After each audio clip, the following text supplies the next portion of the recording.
जी मारपीट की गई है, ऐसे आरोप जो है आपके मदर ने लगाए हैं। सीआईए की तरफ से हाँ जी, 28 तारीख को।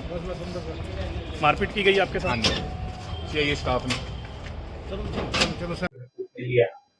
देखिए, नवदीप सिंह जलवेड़ा जो कि वाटर कैनन बॉय के नाम से भी मशहूर है, उसकी माताजी श्रीमती नरेंद्र कौर, उन्होंने कोर्ट में एक एप्लीकेशन दी थी कि मेरे लड़के को पुलिस हिरासत के दौरान थर्ड डिग्री टॉर्चर किया गया। और उसमें उन्होंने आरोप लगाए कि उसके ऊपर इस प्रकार से थर्ड डिग्री की गई कि उसको काफ़ी इंजरीज हैं जो कि अब भी जिसके निशान उसके शरीर पर हैं। तो उसके लेके हमने कोर्ट में एक मांग की थी कि उसका जेल से भेज के उसका medical examination board of doctor से करवाया जाए, और उसका जो ना सिर्फ एग्जामिनेशन कराया जाए बट साथ ही साथ उसका जो नॉन इन्वेसिव इन्वेस्टिगेशन, यानी कि जैसे कि एक्सरे या अगर कोई बोन डैमेज हुआ उसके लिए, साथ में डी जनरेटिव इन्फ्लेमेटरी चेंज अगर कोई उसके हुआ है मार पिटाई के कारण, तो वो चेक किया जाए, और उसका अल्ट्रासाउंड और एमआरआई के द्वारा भी मेडिकल एग्जामिनेशन कराया जाए ताकि पता चल सके उसको किस प्रकार से थर्ड डिग्री दी गई और किस प्रकार की उसको चोटें लगी हैं। जब हमने कोर्ट में ये एप्लीकेशन दी तो आज ही दी थी हमने एप्लीकेशन, और माननीय अदालत मिस चिनार बागला, जुडिशियल मजिस्ट्रेट फर्स्ट क्लास, उन्होंने साथ ही साथ ऑर्डर किया और उन्होंने कहा कि जो आर्टिकल 21 ऑफ इंडियन कॉन्स्टिट्यूशन है उसमें जो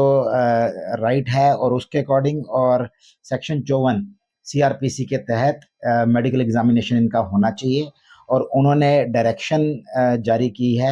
सुपरिटेंडेंट सेंट्रल जेल अम्बाला को कि तुरंत प्रभाव से इसको ले जाया जाए, और ऐसे ही सीएमओ अम्बाला को भी डायरेक्शंस जारी किए कोर्ट द्वारा कि उसको बोर्ड ऑफ डायरेक्टर्स गठित करके तुरंत प्रभाव से इसका मेडिकल करवाया जाए, और जो मेडिकल की कॉपी है जैसे ही मेडिकल हो उसकी कॉपी एक तो कोर्ट में सबमिट होगी और दूसरी कॉपी हमें देने का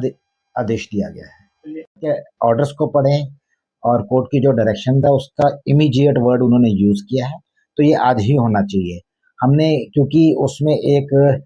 ये भी हमने अपनी एप्लीकेशन में लिखा था कि हो सकता है जो आज इंजरीज दिख रही हैं वो समय बीतने के साथ ना दिखें, तो इसलिए ये जरूरी है कि तुरंत प्रभाव से इनका मेडिकल होना चाहिए। रिमांड के दौरान भी जब पेश किया गया था नवदीप को, तो उसका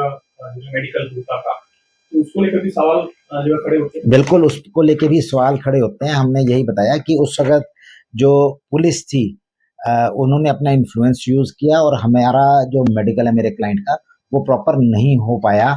इसीलिए हमने ये मांग की है कि कल को कोई सवाल ना खड़े हों, तो इसीलिए हमने ये मांग की थी कि इसका बोर्ड ऑफ डॉक्टर से मेडिकल कराया जाए ताकि कल को ये बात ना आए कि जी एक डॉक्टर ने कर दिया है। और हमने तो यहाँ भी अपने एप्लीकेशन में भी हमने लिखा था कि अगर ये जरूरत समझते हैं इसकी आप वीडियोग्राफी कराएं ताकि सच का सच सामने आ सके, जो सच है वो सामने आए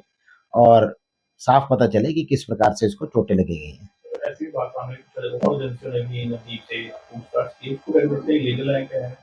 देखिए, जिस एजेंसी की ये हिरासत में है वही एजेंसी इनसे पूछताछ कर सकती है। अगर उस दौरान कोई और एजेंसी ने पूछताछ की है तो वो भी मुझे लगता है कि गलत है, क्योंकि जब तक आप कोर्ट से परमिशन नहीं लेते, आप पुलिस हिरासत में हो, तो दूसरी एजेंसी आपसे कोई जांच नहीं कर सकती।